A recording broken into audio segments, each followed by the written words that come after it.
Bonjour tout le monde. Good morning, everyone. My name is Christian Stumpf, and I'm a member of the board of directors here at the Ottawa branch. I would like to begin by recognizing that the Ottawa branch is located on the unceded territory of the Algonquin Anishinaabe Nation. We extend our respect to all First Nations, Inuit, and Métis people for their valuable past, present, and future contributions to this land and our country.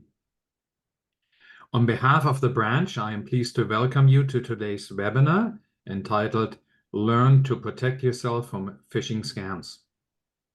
Today's presentation is organized by Connected Canadians, a Canadian non-for-profit organization that provides technology training and support to seniors. They provide free one-on-one support to seniors for all things related to technology.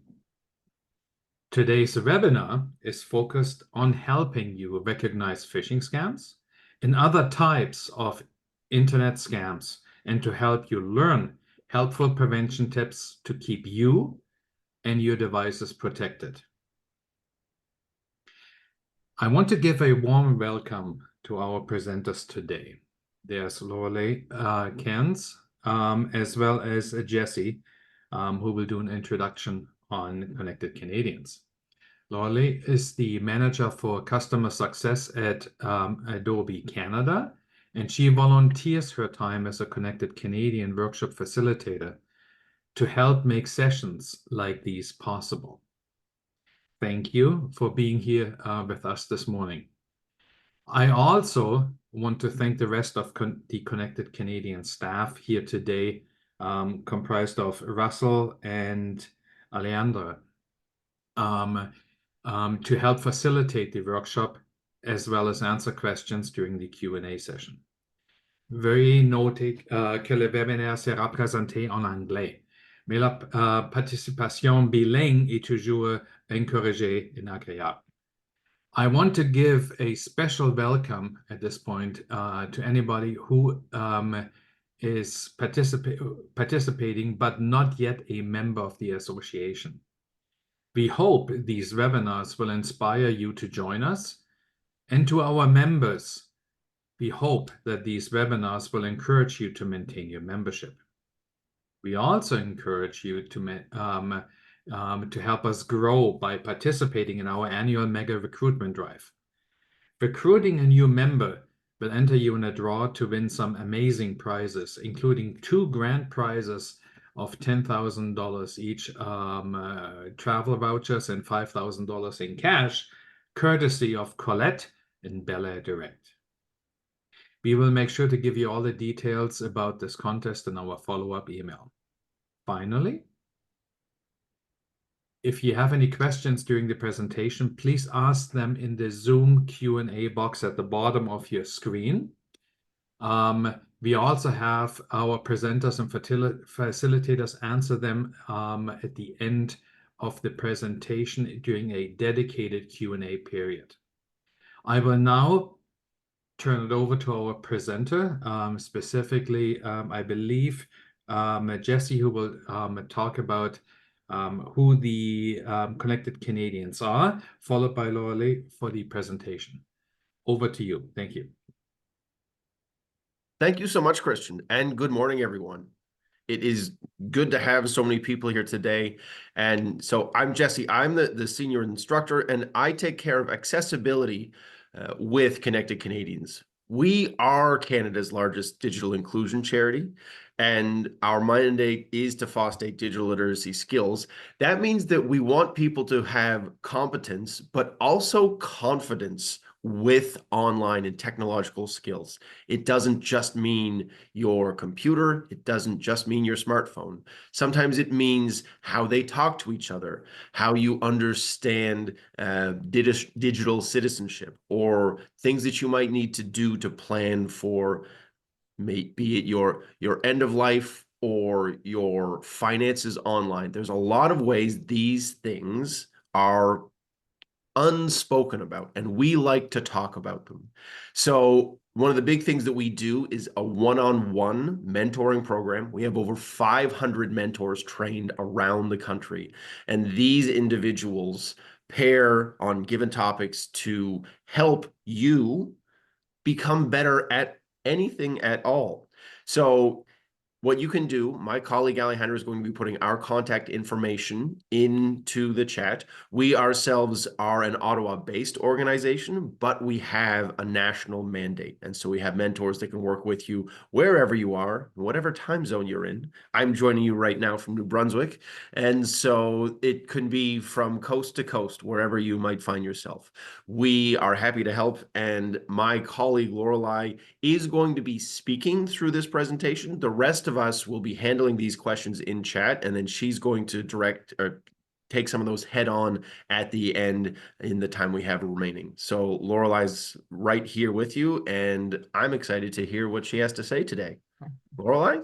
Thanks, Jesse. I appreciate it. I'm coming to you from Northern Ontario. I'm probably between Ottawa and Toronto. So as Jesse said, we definitely, this is the benefit of technology is we can talk to you from wherever we are located. So let's jump into our session for today. Thank you everyone for the great introduction. Today we're going to talk about how to avoid scam emails and messages. And we're really going to use some really common sense methods to address that. What we're really focusing in on is, making sure that you're secure and doing things safely when you're interacting with different media like emails, whether it's text messages, whether it's social media. We want to make sure that everyone stays safe. And so we'll give you some tips and tricks today, some tactics to use.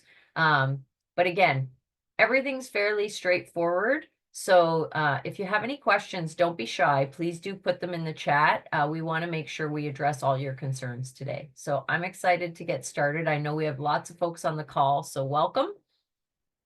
So let's talk about it. What are we going to learn today? We'll talk about what is phishing. So phishing is not what you use with a fishing rod, although it's one of my favorite things to do. Phishing with a PH, as we like to say. It is a little different and not as much fun as going out on the lake. So we'll talk about how to recognize phishing, how to report it, and then definitely some prevention tips, how to practice those prevention tips in your day-to-day, because sometimes it's really easy to forget, and I'll explain why. We'll talk a little bit about artificial intelligence and sort of what's coming in the future.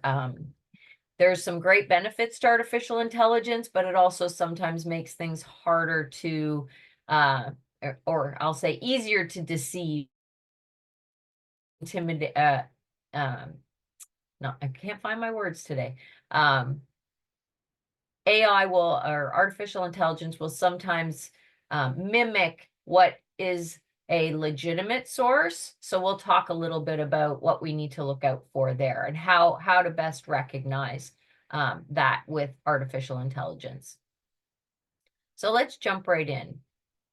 What is phishing? Understanding phishing is really just when someone is attempting to extract private or personal information from you. You may have heard the term PII. As in technology, we like to use acronyms. So always be sure if there's something that you don't know what that acronym stands for, please don't be shy and ask about it.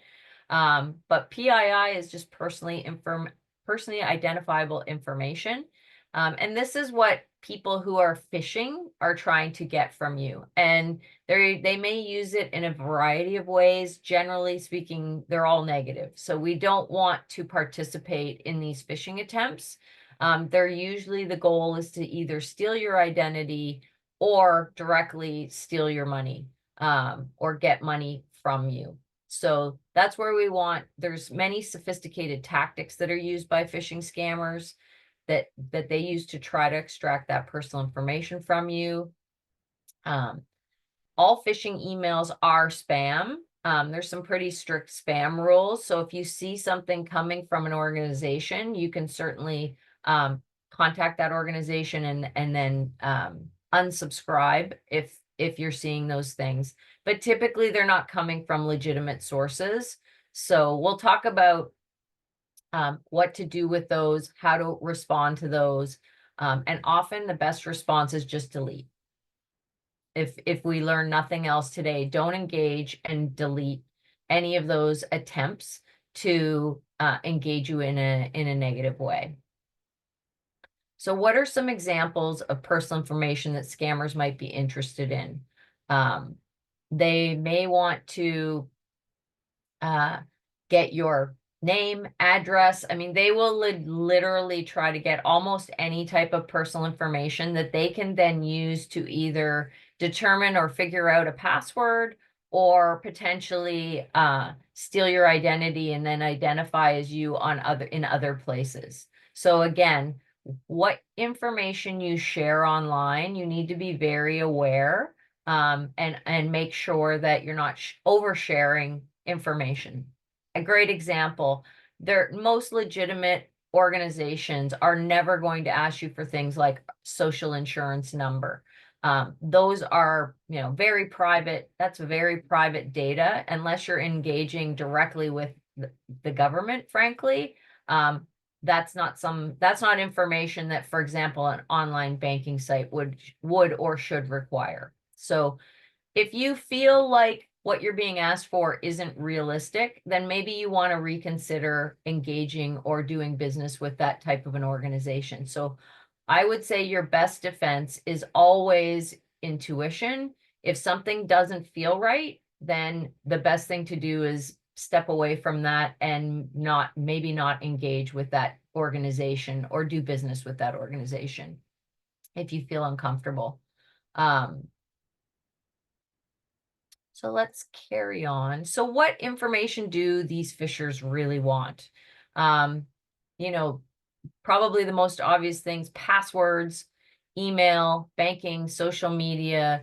They want any information connected to you that can be used to either figure out who you are or be used to impersonate you, as I said before. So even information about you, such as your home address, your relationships, whether that's friends or familiar, family relationships, your phone number, could potentially be used to impersonate. That was the word I was looking for before. Impersonate you online. So again, just be cognizant of what information you share, how you share it with those organizations, and certainly how they were, when that information is being requested. Obviously, your credit card, any financial information should be kept extremely private. And again, we do use our credit cards if we're doing online purchases. But again, if the online purchase is initiated by us, generally we're in a safer space because we've identified that the website that we want to do business with. But there are times where sometimes something that looks legitimate and is representing a site that we have done business with before, but it turns out that it's a phishing or a fake page. So we'll talk about some ways that you can help identify that, things to look for. My rule of thumb for myself is always to, generally I don't engage in email links. I will go directly to the site myself because I know the applications that I've downloaded and have engaged with in the past, and use those to interact with the companies that I want to actually make purchases online, for example. So there's some really basic things you can do. Sometimes, and we'll talk about why we sometimes in the moment forget those things. So we've got some more tactics to help us prevent that. So how does phishing start? Phishing scams always seem to intend to appear as legitimate as possible. So they're always trying to represent a legitimate source. So a couple of examples. I, on a regular basis, get a text message that looks like it's from Netflix telling me that my account has been locked, and we'll show some examples of that. Or sometimes they're very innocuous. Like I'll get a text message that says, "Hi, sorry to bother you," but it's just a phone number and it doesn't have a contact name associated with it. So recognizing that if this is someone that you don't know and don't have a relationship with is reaching out to you through a device, through your devices, I'm automatically on alert.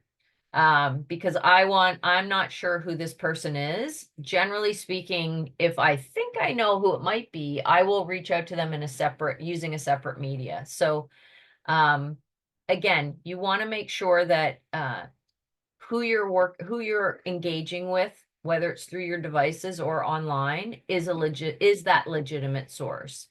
They often use things like fear or sympathy, or generally try to create a fake sense of urgency. Like, if you don't do this in the next 20 minutes, this account's going to be locked. I think one of the more typical ones we've probably all experienced is the voicemail from, Canada Revenue Agency. And if we don't respond in 24 hours, the police are going to come to our door and arrest us. They will legitimately get to that level of trying to create that fake sense of urgency or instill fear in you. Again, if it sounds like it's a little bit off, if the government does not come and bust your door down, the CRA does not come and bust your door down. So, don't fall for that attempt to get you to react in the moment. And that's probably the biggest piece of advice I want everyone to walk away from. The best thing you can do is take time and be patient and really do some investigation before you respond to anything like that. They'll also ask you to do something to help solve an issue, like click a link. And again, I'll reiterate, I am very suspicious of any and all links. There are a couple of tactics that you can use to, and again, investigate. But my rule of thumb is, if I'm not sure, so for example, if something says that I've missed a payment, I will go to my own direct application and look up, did I miss a payment, and double check it for myself rather than clicking through the link that they've provided. So there's a couple of ways that you can get around that. So let's look at some examples. Here's the typical example I mentioned earlier of the Netflix alert. And this one's fairly innocuous in terms of, well, if my Netflix account gets locked, it's not the end of the world. But if this was your banking account, you might feel a little bit more anxiety. That's a little bit more important. So again, your banking institution, that's not the way that they're going to communicate with you, is by threatening you. They're going to, communicate with you in a more professional way. So this is where I say, don't let these fishers allow you to respond in the moment. They're very good at what they do and trying to get you to react. So the best thing you can do is stop, take a breath, pause, and really start to think about, does this sound right? Does this sound right to me? It's like, I've paid my bills every month. I'm pretty sure I've paid my bill. I can always go into my bank, my bank account app directly and double check. And yeah, I've paid it this month. And then the best thing to do is just delete. If this is a text message, just delete the whole conversation. And if you get the opportunity, you can also mark it as a scam, which I strongly recommend. It'll help your device learn what not to respond to. They often come through as just an innocuous phone number. Sometimes the phone number is also very close to your own phone number.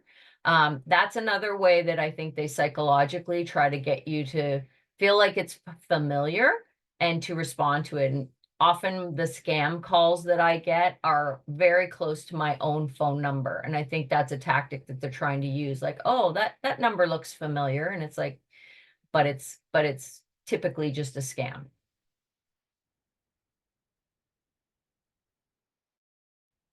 So we talked about, some of the goals of phishing. Obviously, the number one goal for them is to get money. They're trying to separate you from your hard-earned dollars. and your information so they can get money. Whether that's through using your identity to buy things or, obviously asking you outright to provide them with funds for some unknown reason. They'll also try to trick you to install a program that sends information somewhere without your consent. And that's again in an effort to try to collect. So if you have an application or running on your device that then sends them information and you're logging into your accounts, they're going to start to get access to that data. And then they'll try to use that data to either, gain more funds or your identity so that they can buy things under your name and then they're not responsible. So either way, it's all negative. So it's something that we definitely want to avoid. So we've talked a little bit about a few of these, but the number one way that they try to get us to respond to these attempts is through urgency, whether that's fear, whether that's excitement. Sometimes it's, hey, you've won this. Click here. Another typical example that I've gotten mostly through email was, and it'll come from someone I know, oftentimes a very good friend of mine. Their emails will get hacked and it'll say, hey, I saw this photo of you and I thought you would like it.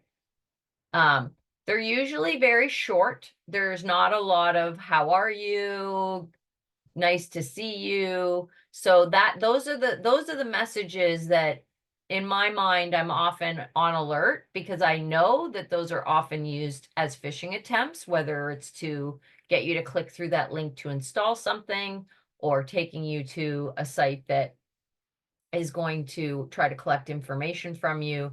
So I just delete those messages and then I will compose a new message. So definitely always check the email address. Just because it has the person's name there, double check the email address. It could be legitimate. I often will, if it's in email, I'll text my friend and say, did you just send me some photos? And if they say no, then I know, then I let them know that their email may have been compromised and I just delete the email. So never click on email links, whether it's in a text message, any kind of a link online, unless you are 100% sure of where that's coming from. And if you're not sure, it's okay to not engage in it. It's not going to be the end of the world. Better to be safe than sorry, as I always say. Never download a program that's got an attachment with any of these types of an extension. Zip files, especially, in a lot of cases, zip files aren't allowed to be shared. These are all what we call executables. They're programs that will run if you download them. So you want to be extra cautious with that. So always double check if you get an email with an attachment, always double check what the attachment is and that it's coming from a legitimate source.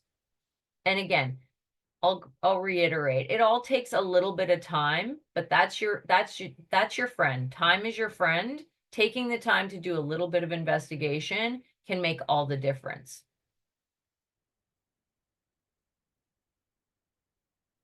So I wanted to show you some examples of how to recognize phishing. And sometimes they can be challenging. Sometimes they can look really legitimate. So let's look at a few examples.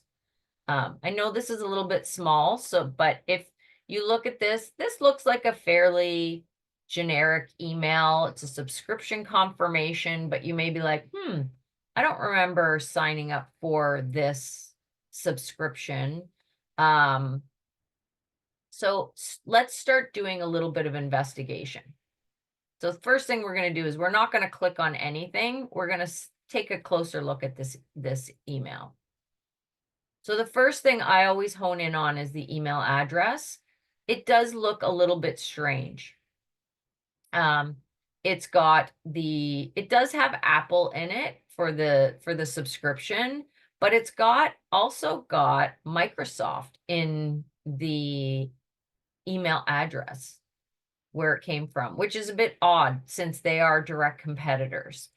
So that seems a little bit off. Apple orders generally come, if you've ordered from them before, from a no reply at email.apple.com.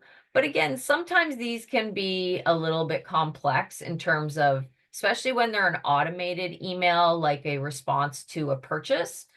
They're not always consistent.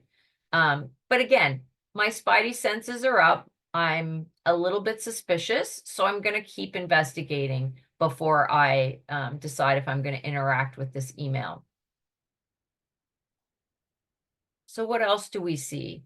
The email, this is a big one for me. So what I like to do with any link that I receive on a device, and it will be determined what kind of pointing device that you use, but specifically if you have a mouse, you can hover over links. So I'll show you here, and hopefully you can see this. I'm hovering over the link and it'll actually show me where it's going to take me. If you're doing this in a browser, because you can do the same thing on a website as well. If you're doing this in a browser, the link may be down at the bottom left-hand corner of the screen, but it will display the full domain name and link information. So you can see where is this going to take me before I even click on it. So all I've done is taken my mouse or pointing device, I've moved it over above the link. That's what we call hovering. And then the link information, in this case, it pops up right below it, which is handy. Again, in a browser, if you're looking at a website, it's going to be likely in your bottom left-hand corner. I know Chrome. Always double check, because what they can do is, and sometimes companies do it for convenience, they will shorten the link so that it looks nice in an email or in a template. But what you really want to get to is the source, and hovering is the best way to determine what the source of that link is. So you can see this link is actually going to take me to connectedcanadians.ca. So again, that's a great tactic. I highly recommend you practice. You can practice on any website just by moving your cursor over top and hovering over it. So in this case, in our example, the hovering actually showed us a very strange website and page. So again, more and more, this is looking like something I'm not going to want to click on. And then there's also, at the top of the email, there was a prompt to translate the text from Hungarian. Gmail automatically detected Hungarian content. So this is a big indicator that something may be off. Because typically the organizations that you are working with are going to communicate with you in the language you've chosen. That could be in Canada, English or French. You may have selected another language, but not from Apple Canada. Typically, most of their communication would default to probably English and or French. So again, another tip that this is probably not coming from a legitimate source. And then another big one, and I think this is also, if you're reading through the email, there's a lot of grammar mistakes. Now, I will say this is changing with artificial intelligence, and that's a great example of where artificial intelligence, unfortunately, is helping the people who are making these phishing attempts. Is we don't see quite as many spelling mistakes, but often if you read the email, the tone or language within the email may not make a lot of sense. And often that's because it's being written by someone where that language is not their native language. So that's another kind of telltale sign that this is probably not legitimate. If Apple or any legitimate organization were sending you communication, they're going to make sure and have it checked multiple times before it gets sent out, that these kind of mistakes just wouldn't happen. So here's another example. We've got a second email. Let's go through this one.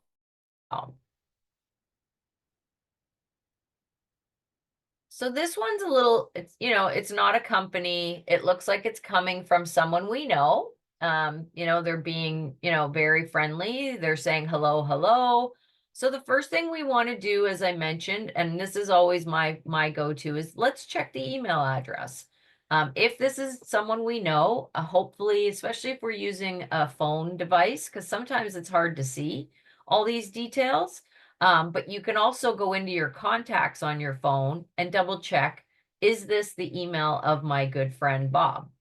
So that's the first thing, is we don't want to, we want to make sure that the email address is legitimate.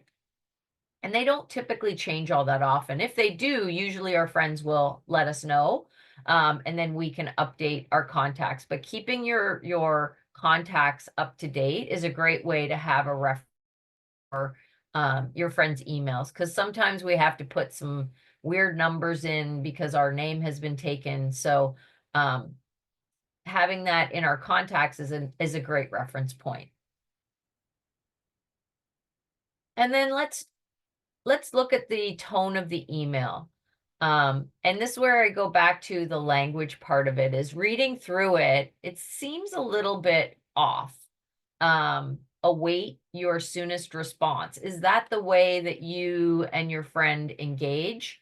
Do you typically, when you're doing your written communication, communicate that way? So that's another telltale sign of, is this really coming from somebody, my friend, or is it somebody who's pretending to be my friend?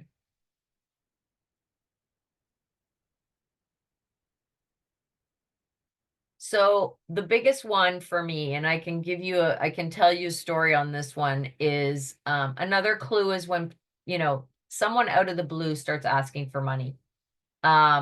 This actually happened to me. It wasn't a family member, but it was a friend that I had on Facebook, and it happened to be a coworker. I was busy working one day, and a message popped up in Messenger from my friend, and it was, "Hi, how are you? Fine, yourself?" And we were chatting through Messenger online. It started off very normal.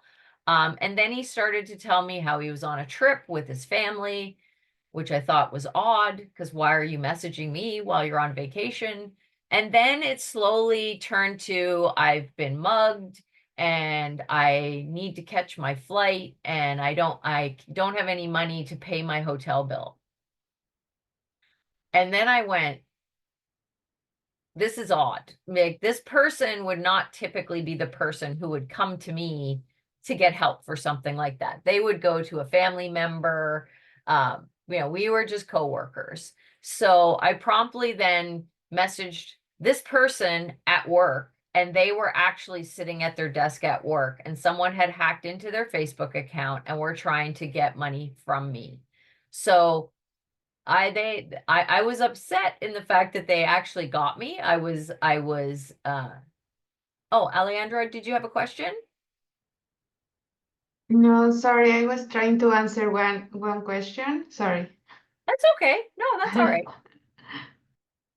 So it turns out this was not the person, but I was actually having a live conversation with this person. So I actually reached out to the OPP online, and they basically told me to cease all conversation, because this person could be anywhere in the world trying to, do this scam.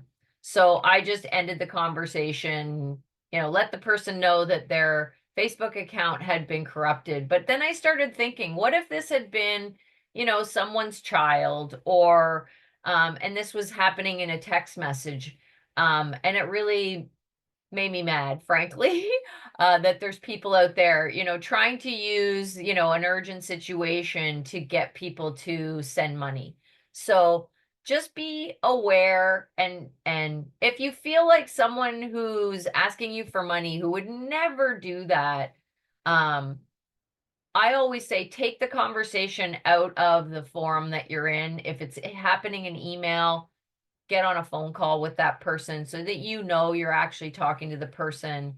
In my case, I just ended up emailing because I was in Facebook Messenger. I emailed the person and they said, I'm sitting at my desk. That's not me. So I could seesaw conversation. So use another method and one that you can really be assured that that is the individual that is asking you for help before you provide any financial assistance in that manner. They are very crafty. They play on emotion, and you want to protect yourself because it's not right. So, you know, financial favors are more appropriate for a phone conversation, not an email, not a text message. You need to have a way that you can legitimately identify the person who's asking for your help, especially if it's financially. So here's some tips and tricks on how to report phishing emails. So what happens if we get a phishing email? Most of our email providers will offer an ability to help, you know, they want to help stamp out these phishing attempts as well, because it's in nobody's best interest. Certainly, I like to, if it's an email that's being represented, say, by the bank, they often have a place on their website where you can report phishing attempts because they want to know what attempts are out there so that they can post that these are not real, that they can respond to them. So you can look for that with your financial institution specifically. But often within the settings of your email provider, you can identify report as spam, report as phishing, either or. So spam is a little bit different. Spam is just a company who sends you lots of emails that you may or may not have signed up for, versus phishing, where it's someone actually attempting to do something negative. We have some fairly strict spam rules in Canada. So if you have not signed up for, or, you know, if you have people calling you, I think the only spam phone calls I get now are still for air duct cleaning. I'm sure we can all attest to that. But you can just tell them that you are not interested and that they should take you off their call list, and you can report them as well. Well, we have two questions that could fit into this part of the segment here. Absolutely. One, does Outlook mail facilitate phishing? It doesn't facilitate it, but it allows you to report it. So there are settings within it where you can say that this is a phishing email. I hope that's what the question is answering.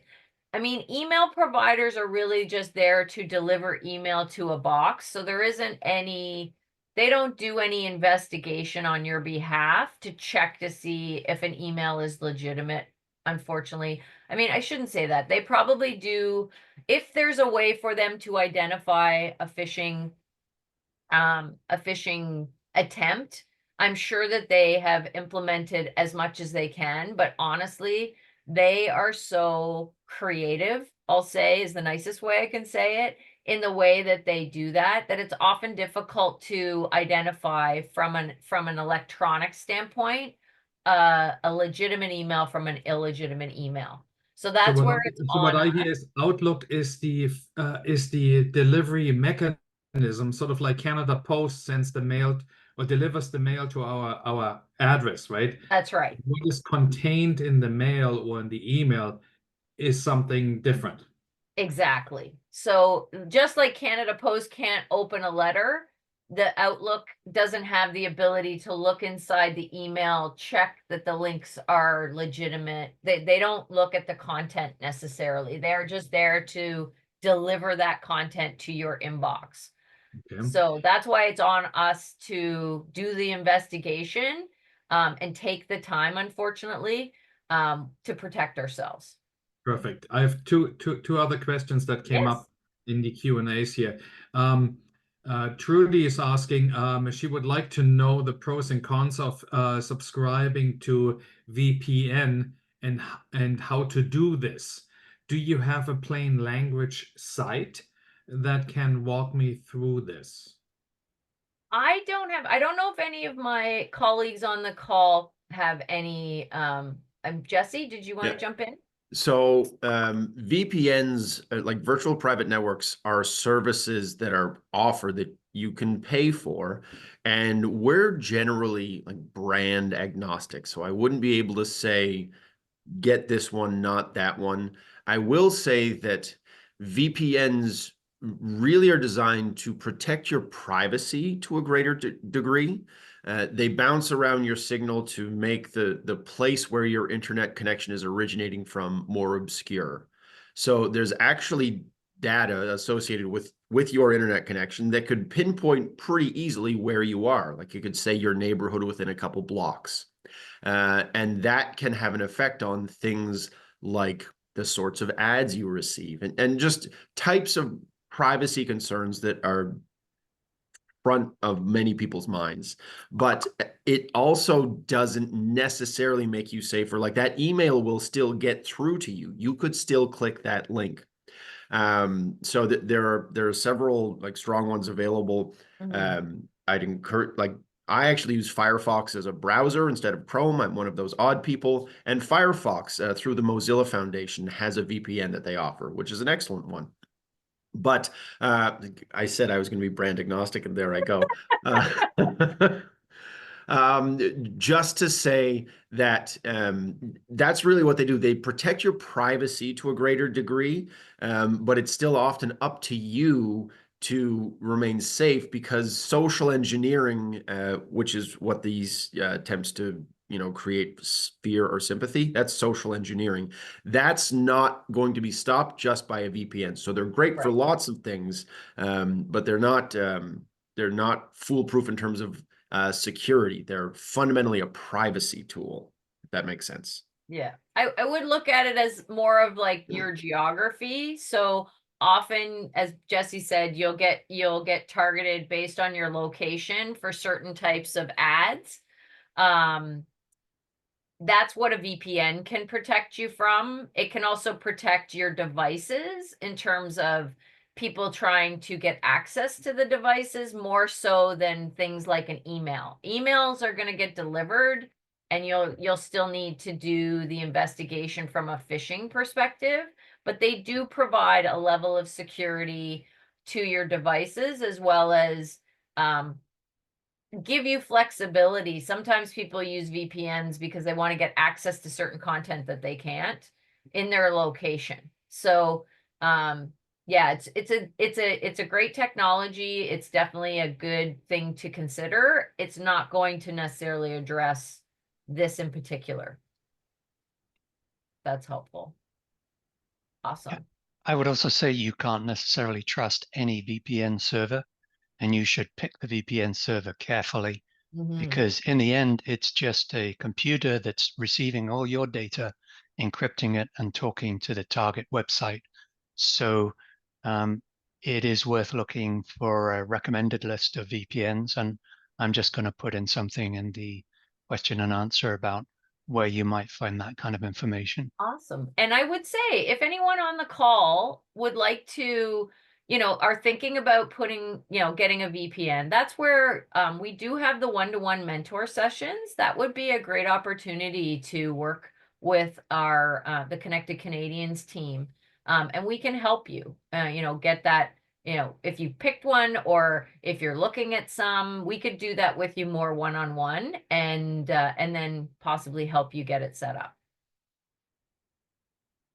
So just another idea if you're thinking that way. Awesome. These are great questions. Thank you, Christian. So then again, just reporting it to your email provider. Definitely look, there might be a report button.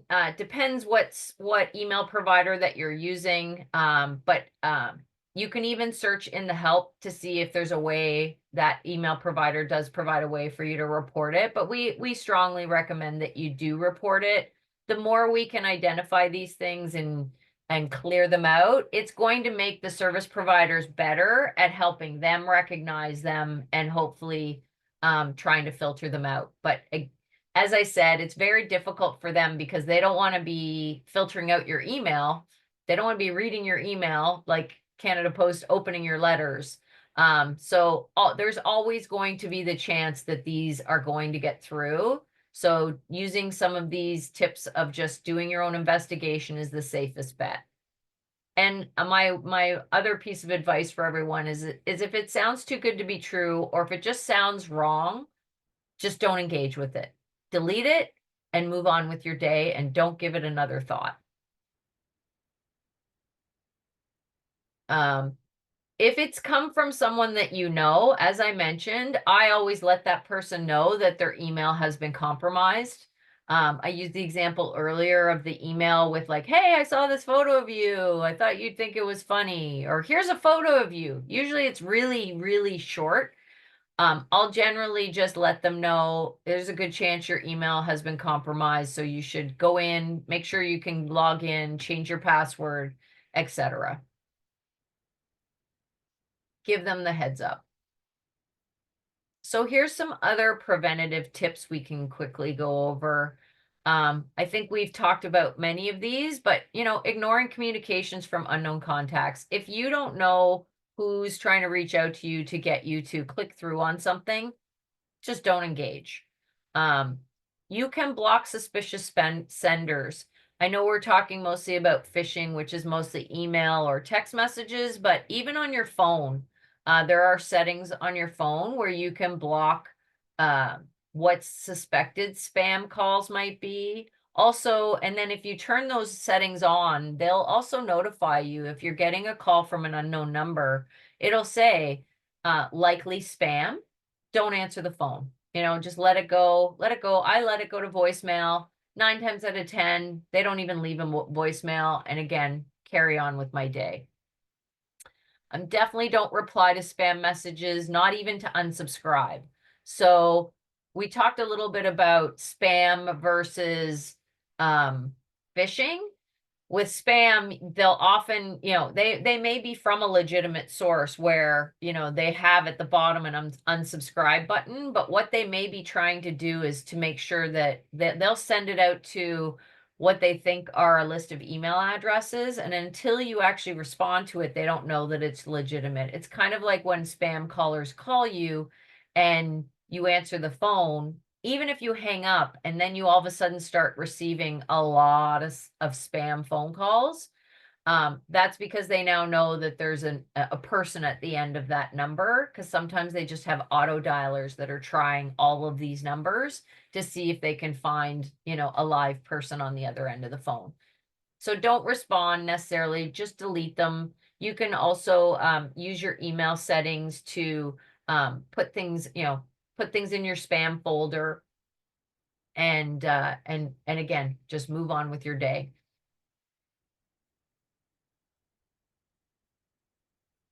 So these are some general tips. Again, I know we've covered lots of them, but listen to that inside voice that you have. It's not often wrong, or it will just alert you to something that's off. If you're suspicious, just don't open it. And don't engage in any of the links. Delete and move on. If you do have a hyperlink that you think is legitimate, just do that extra step of hovering over it to make sure that the link is going to take you where you think you're going to go. And if it isn't, then you can always go there directly. I will often, if someone's like, oh, here's this great news article, I will often just go to my legitimate news sources and look for that story myself to make sure that I'm using a site that I know to be legitimate. Definitely keep your antivirus. If you don't have antivirus, I would strongly consider getting it on your devices, and definitely keep it up to date. It is the best defense. They do their best to try to keep up with any, the latest and greatest attempts. So that's going to also just give you more help with your devices as well.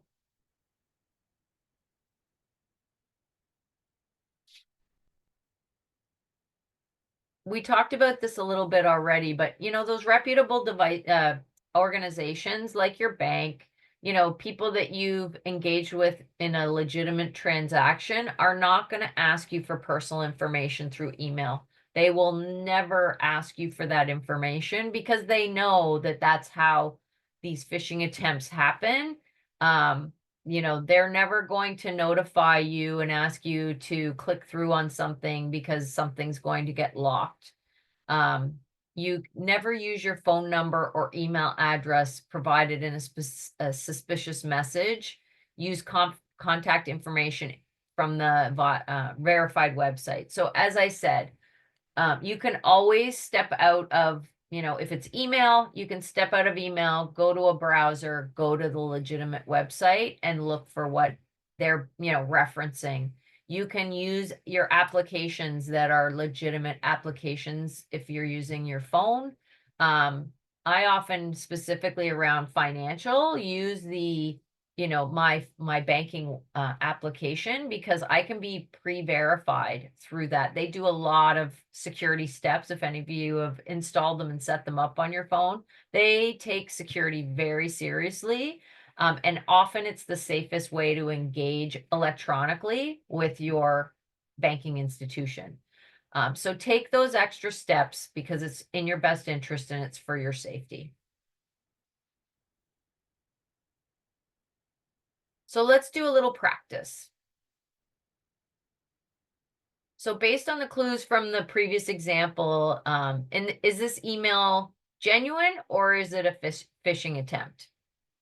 So let's look at what are some of the things that we're going to look for in practice when you're reading through your emails and you see something like this. Are there any typos in the email? Is the sender's address FedEx.com? And if we look closely, you can see that it's actually, there are some spelling mistakes even in that. There's no real personal information. So there isn't really anything that says that this is for me. It looks very generic, if you will. And they could literally send this to anyone. Companies are more and more trying to personalize their relationship with you online. So they will often put in your name in the email, give you indicators that this is a legitimate organization that you've done business with before. In this case, if you know FedEx, you know, the logo colors are not accurate. It just doesn't look right. It looks a little bit gray. And if you read the instructions, they're not actually how to pick up a package. And you never need to bring a printed label to pick up a package. So again, it's making sure that you're listening to the cues and paying attention. The worst thing we do is do something too quickly, and I'm guilty of it. I've done it. I've clicked through on links and regretted it. So the key is to take a little bit of extra time. And if you don't have the time in the moment, then don't engage with it at that time. Wait until you have a little bit more time to do this investigation.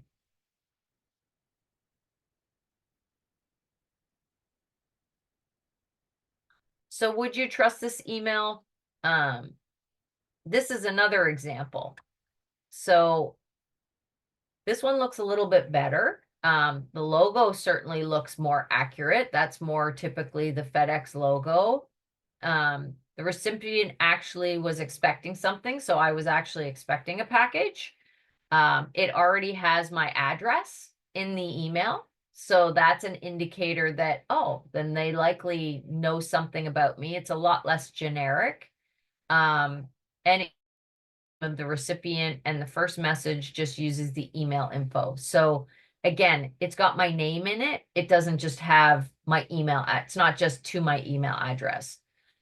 So probably in this case, we're probably in better shape. Me personally, what I would do with this is if I have a package coming, I would go to the FedEx.com website. I would look up the package. I would take the package number down and I would actually do the search myself.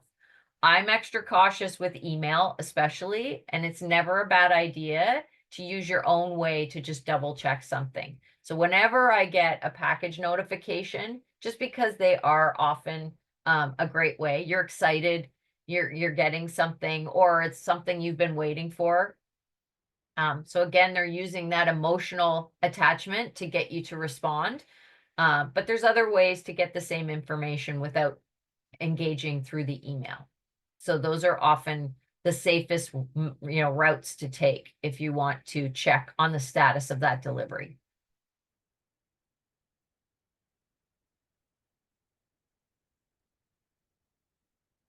So,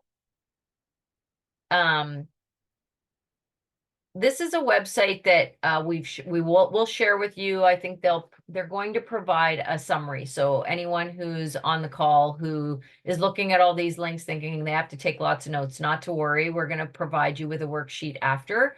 But this is an example of a website that logs data breaches. So if you are concerned about you're getting a lot of communications from an organization and you're concerned that maybe that they are not legitimate or sending, coming from illegitimate sources, then this is a site where you can go through and check to see if there has been a data breach. It's a registry of all major data breaches that contain personal information, and it's available through the web. You can access that through your browser. It's maintained by security researchers, the good guys. And it's useful to identify some of your personal data that has been compromised. So these things unfortunately happen every day. So if you do see that your data has been compromised, don't panic. The best thing to do is to just make sure that you are keeping your passwords up to date. You're not reusing passwords across different websites. We do also have another security webinar we can also present to you to go into more detail on that. But if you have questions about that, we'd be happy to answer them. I will say this is also the one case where we'd said, Lorelei said earlier, watch out for typos because that's a sign that something's illegitimate. This is the one exception to that rule. You're not reading it wrong. This comes from like online gaming community culture because O and P are next to each other on a type on your keyboard. So to be owned is to like be beaten very thoroughly, but they would type pwned. So in this one case, trust the typo. Everywhere else, it's suspicious. Yes, perfect. Thanks, Jesse. All right, it's almost 11 o'clock. How many more slides have we got? Well, the only other section we have is the AI section. So I can just take a minute on that and then we can open it up for questions. Sounds good. Please proceed. Yeah, thank you. So let's talk a little bit about artificial intelligence. I'm sure we've all heard about it through the media, through the news. But here's just some examples of what artificial intelligence does. So there's some great tools out there. And again, we also have a separate webinar on this as well, which you might be interested in.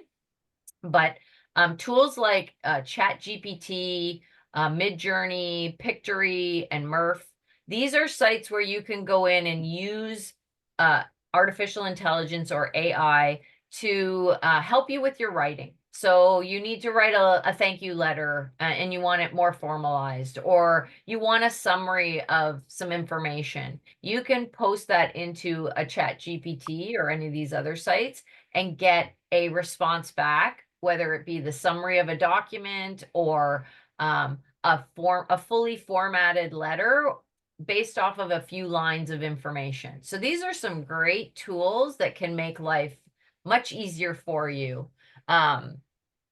But on the flip side, they also do generate very convincing documents, code, websites, images, and texts. So this is where we need to use our investigation skills even further to make sure that what we're looking at is legitimate. So when we looked at the FedEx example where the logo wasn't quite right, like they can actually create the logo, spot on. So it does make it a little bit harder. But again, we always like to use technology for good. So I wouldn't be afraid of these tools to use them for yourself.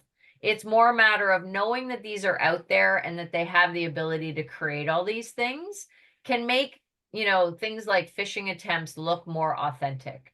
So it's more important than ever that we are vigilant in making sure that we double check everything that comes into us. And like I said, you don't always have to engage with that particular, if it's an email or text message, you can also independently take that information, go to the legitimate source, do that, access it from that method. So that way you're preventing that possibility that that one link is a malicious link.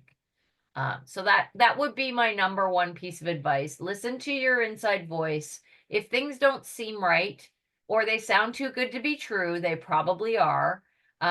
Use your skills in looking at the email address, hovering over links, using a separate source, whether it's, a legitimate application that you have on your phone or a website that you maybe bookmarked that to be legitimate.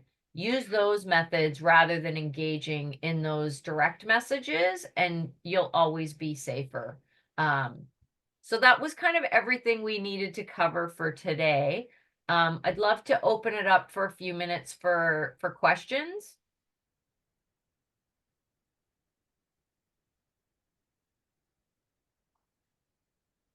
Anyone who has questions, please feel free to ask them. And I apologize. I can open the chat now. I know we've been monitoring the chat. Was there anything, Alejandra, in the chat that we saw that maybe we could share with the group or? Just so everyone knows, if you saw a question and then you thought, oh, I like that question, and it disappeared, answered questions do still show up in the Q&A section. There's a tab at the top where they're both open and then answered. And Lorelei, the one thing I'll say, just because I have to be looking at this a lot, this is not scientific evidence. This is simply a vibe. But I have noticed within the last year or so a shift in the emphasis of phishing attempts that I've been receiving. I used to get a lot that tried to provoke the fear. There was a lot of those. And it has been shifting far more to the sympathy side. And the most recent one I got that it actually tugged at my heartstrings. I got a text message saying like, hey, Cindy, your custom jewelry is ready for pickup at any point in time. We'd love to get it in your hands. And, give us a call here or schedule something at this link. And my thought I know how to resist the CRA is going to be at your door. That doesn't work. Right. But I had that feeling of oh, somebody's not going to get their jewelry. But I did not engage because I did the research in those situations. But I'm not the only person that's noticed that there is a softer glove on the iron fist recently in the phishing world. So just watch for that as well. Your heart might be very hardened to these evil hackers, but sometimes they can tempt you with some honey too. Yeah, exactly. I agree. I think that's, like I said, that interaction on Messenger, I was genuinely concerned for my friend and colleague. But then when they started asking me for money, it was like, wait a minute, this doesn't seem like this is out of character. So it's those little hints. But yeah, tugging on your heartstrings is an easy way to get people to have that emotional response. So yeah, it's hard. I guess in closing, if it is too good to be true, like someone called me the other day saying, have you no, we are ready to rent out your unused 2-week condo or something, or timeshare in Florida. Like I don't have a timeshare. So I went click and then I immediately blocked the call, etc., etc.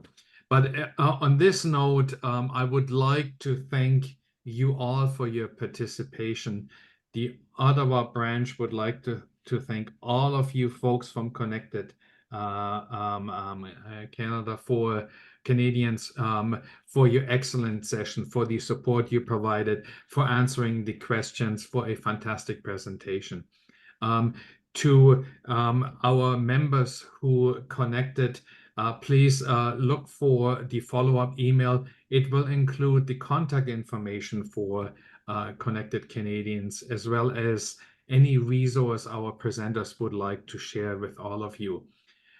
Remember that you can invite non-members to attend our webinars and try us out as a guest. To register for upcoming webinars, please visit the Ottawa branch website at nafrottawa.com, and that's a legitimate website and address. Thank you, everyone, and see you at the next webinar. Thank you so much. Merci beaucoup, tout le monde. Thank you. Thank you so much, everyone.